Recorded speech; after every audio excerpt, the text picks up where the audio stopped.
RG one forest department వాళ్ళు కరుణా sir చూడండి అయ్యా, ఎన్నో ఏళ్ళుగా మా కార్మికులు మంచి ఉద్యోగం చేస్తూ బంగ్లాదేశ్ ఏరియాలో పార్కులల్లా నర్సరీలల్లా చెట్లను కాపాడుతూ పనిచేస్తున్న వీళ్ళు ఈరోజు ఫ్రాంక్లైన్ ఏరియా బొందలగడ్డ ఇది.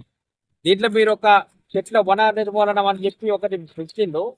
దాంట్లో సరైన టెండర్ లేక టెండర్లు వేయకుండా అక్కడున్న కార్మికులను తీసుకొచ్చి ఉద్యోగ భద్రత అనేది లేకుండా పోతే వీళ్ళకి సరైన సేఫ్టీ లేదు, సేఫ్టీ పరిణామాలు లేవు. కరెక్ట్గా చూడండి అయ్యా, యాజమాన్యం కూడా గుర్తు చేసుకోవాలి. సేఫ్టీ అనేది ముఖ్యం అంటారు మీరు, సేఫ్టీ కొరకు కౌన్సిలింగ్ చెప్తారు, ఇలా సేఫ్టీ కోసం 12 రోజులు ట్రైనింగ్ ఇస్తారు.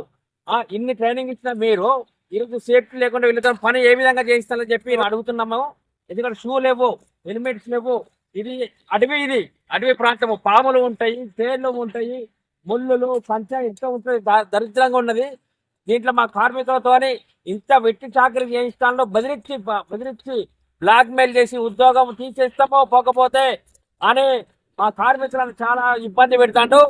ఈ ఫారెస్ట్ అధికారి ఆయన ఖచ్చితంగా ప్రవర్తన మార్చుకోకపోతే సీఎం గారు సిఐఎండి లెవెల్ తీసుకుపోయి కరుణా సార్ కోసం మేము కాంప్లైంట్ చేస్తాము. ఆర్జీవన్లో ఉన్న ప్రతి కార్మికులకి కూడా ఒక సేఫ్టీ లేకుండా పని చేస్తున్నాం. ఈ అధికారులపై చర్యలు తీసుకోవాలని ఖచ్చితంగా మేము సిఎండి గారిని కలుస్తాము. లోకల్ ఉన్న మా రాష్ట్ర ఎమ్మెల్యే మక్కన్ సింగ్ గారి దృష్టి కూడా తీసుకుపోతాము.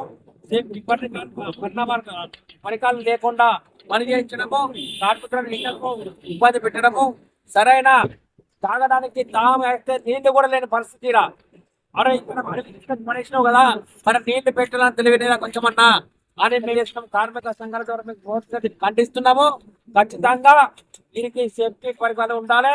దీనిని ఖచ్చితంగా ఇక్కడ నుండి టెండర్ చేస్తూనే ఇక్కడ పని చేయించాలి. టెంపరీ వర్క్ చేయించద్దు. మీరు టెండర్ చేయించుకోండి, బయట వాళ్ళతో చేయించుకోండి. టెంపరీ వర్క్ ఇది మస్టర్లతో ఇచ్చుకోండి, మస్టర్లతో పని చేయించుకోండి. ఇది కంటిన్యూషన్ వర్క్ చేసి బంగ్లాదేశ్ ఏరియా వాళ్ళని తీసుకొచ్చి ఇక్కడ పనిచేయడము చాలా దుర్మార్గమైన పరిస్థితి. ఈ కట్టు బానిసల వల్ల పనిచేస్తున్న ఈ యాజమాన్యము వీళ్ళని చూడండి, గుర్తించుకోండి. వీరు అనవసరంగా సమస్యను పెద్దగా చేసుకొని ఇబ్బందులు పడద్దని మీకు మా సంఘం ద్వారా మేము తెలియజేస్తున్నామయ్యా. దండం పెడుతున్నామయ్యా మీకు.